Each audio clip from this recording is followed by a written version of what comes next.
Hello friends, let us solve another problem.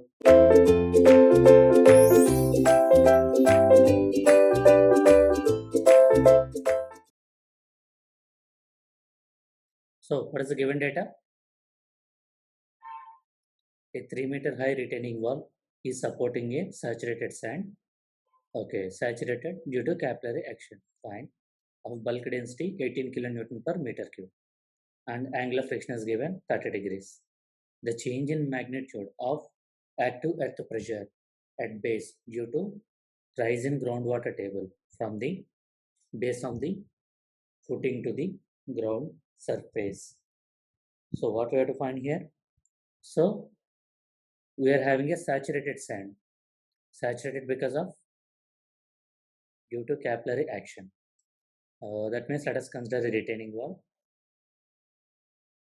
So let us say in initial case.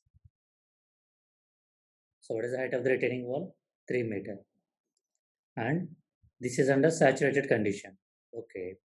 And in the final case, what has happened?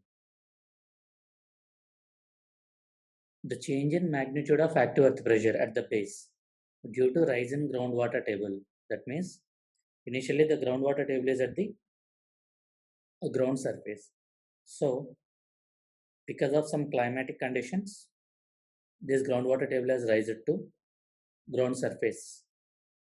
So if your groundwater table rises to ground surface, then what is the change in magnitude of active earth pressure? So what is the data given? Gamma saturation given how much? 18 kilonewton per meter cube. Phi angle is given as how much? 30 degrees. Their side it is a sand. Sand is nothing but a cohesionless soil. So that's it. So if your groundwater table is at the base, what is the active earth pressure? Similarly, if it is at the groundwater surface, what is the active earth pressure? They are not asking about the magnitude.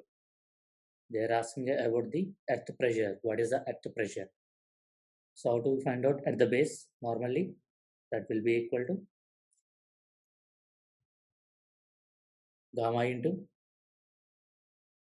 K into sigma V, isn't it? So what about the Ka? Ka is nothing but a what is the active earth pressure constant? That will be equal to 1 minus sine phi divided by 1 plus sine phi. That will be equal to, if you substitute phi equal to 30, we will get this as 3. In the initial condition, where is your groundwater table? At the base. So what about the active earth pressure? That will be equal to Ka into sigma V. What is the Ka? 1 by 3. Sigma V is nothing but a 18 into what is the height of the retaining wall? 3. If you solve this, how much you're getting? 18 kilonewton per meter square. Isn't it? So what about in final condition?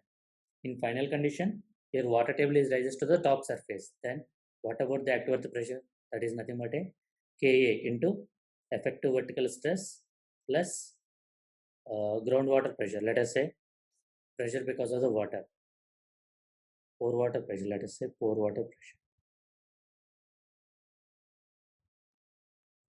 That will be equal to K is nothing but a 1 by 3. What about the sigma V? Sigma V is nothing but a 18 minus, what about the submerged weight?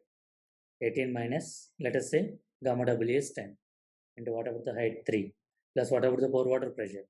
Let us, if you consider it as a 10 into 3, how much you will get? 3 gets cancelled, 8. 8 plus 30, 38 kilonewton per meter square.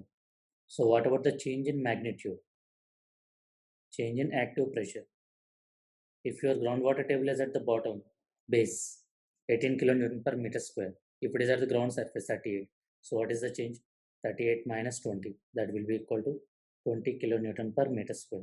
The value is increased or decreased. Initially, if it is 18, after it is 38. That means the active pressure is increased by how much? 20 kilonewton per meter square. So what is the answer? Increased by 20 kilonewton per meter square. A is the correct option for this. Thank you.